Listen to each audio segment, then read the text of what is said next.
ये वीडियो लक्ष्य परीक्षा की तरफ से है। तो आज बात करते हैं एक ऐसे टॉपिक की जो सरकारी नौकरी की तैयारी करने वाले हर एस्पिरेंट के लिए बहुत जरूरी है। 8वां वेतन आयोग यानी 8th पे कमीशन। इसका सीधा असर सैलरी पर पड़ता है, तो इसे समझना बहुत ही जरूरी है। आज हम इस टॉपिक को 4 हिस्सों में कवर करेंगे। पहले जानेंगे कि वेतन आयोग है क्या, फिर समझेंगे कि सैलरी बढ़ती कैसे है, उसके बाद देखेंगे कि परीक्षा में यहाँ से कैसे सवाल आ सकते हैं, और आखिर में सारे इंपॉर्टेंट पॉइंट्स को रिवाइज करेंगे। तो चलिए सबसे पहले ये समझते हैं कि आखिर ये वेतन आयोग यानी पे कमीशन होता क्या है और इसे बनाने की जरूरत क्यों पड़ती है। देखिए, वेतन आयोग यानी कि पे कमीशन सरकार की बनाई हुई एक सांविधिक निकाय है, स्टैट्यूटरी बॉडी है। इसका काम क्या है? इसका काम है केंद्र सरकार के कर्मचारियों यानी कि सेंट्रल गवर्नमेंट एम्प्लॉइज, रक्षा कर्मियों यानी कि डिफेंस पर्सनल और जो पेंशनर्स हैं उनकी सैलरी, भत्ते और दूसरे फायदों को रिव्यू करना और उसमें बदलाव के लिए सिफारिशें देना। अच्छा, एक बहुत ही इंटरेस्टिंग पैटर्न है यहाँ पर। वेतन आयोग का गठन लगभग हर 10 साल में होता है।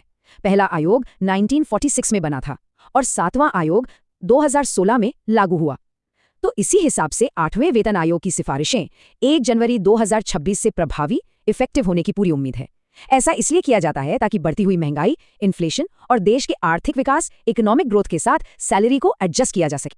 ठीक है, ये तो हुई बेसिक बात। अब आते हैं असली मुद्दे पर कि जब नया वेतन आयोग आता है तो सैलरी असल में बढ़ती कैसे है, इसकी पूरी प्रक्रिया क्या है, चलिए समझते हैं।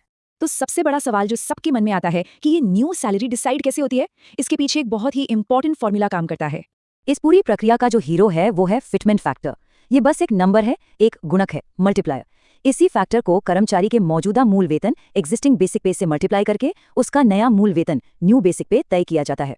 और ये नंबर आपको याद रखना है, एग्जाम पॉइंट ऑफ व्यू से ये फैक्ट बहुत इंपॉर्टेंट है। 7वें वेतन आयोग का फिटमेंट फैक्टर 2.57 था। इसका मतलब ये हुआ कि कर्मचारियों के बेसिक पे को 2.57 से गुणा किया गया था। अब 8वें वेतन आयोग का फिटमेंट फैक्टर क्या होगा, ये अभी तय नहीं है। ये आयोग ही अपनी सिफारिशों में बताएगा।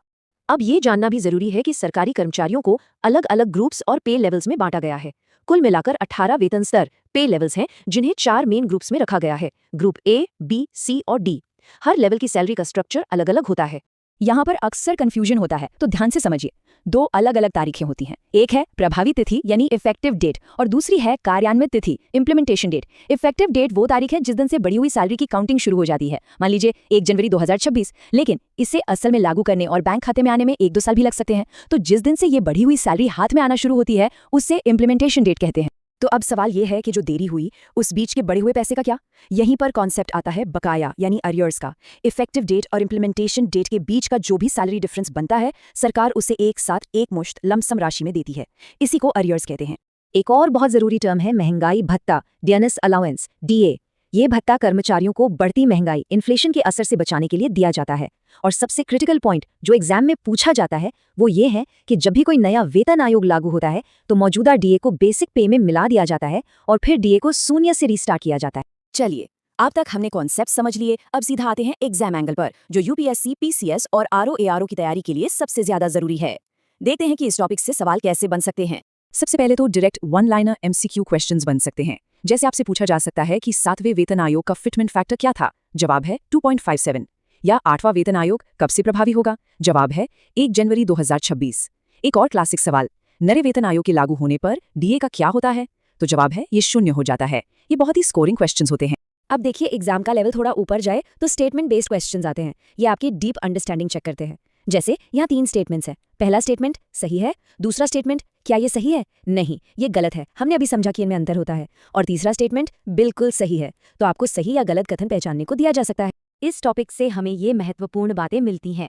तो फटाफट रिवाइज कर लेते हैं 4 सबसे इंपॉर्टेंट टेकअवेज। पहला, 8वें वेतन आयोग की प्रभावी तिथि, इफेक्टिव डेट है 1 जनवरी 2026। दूसरा, वेतन वृद्धि का मेन टूल है फिटमेंट फैक्टर। तीसरा, महंगाई भत्ता डीएनएस अलाउंस को बेसिक पे में मर्ज करके 0 कर दिया जाता है। और चौथा, लागू होने में देरी की वजह से सरकार बकाया देती है। ये चारों पॉइंट्स रिवीजन के लिए एकदम परफेक्ट हैं। ऐसे ही एग्जाम फोकस कंटेंट के लिए लक्ष्य परीक्षा को सब्सक्राइब करें।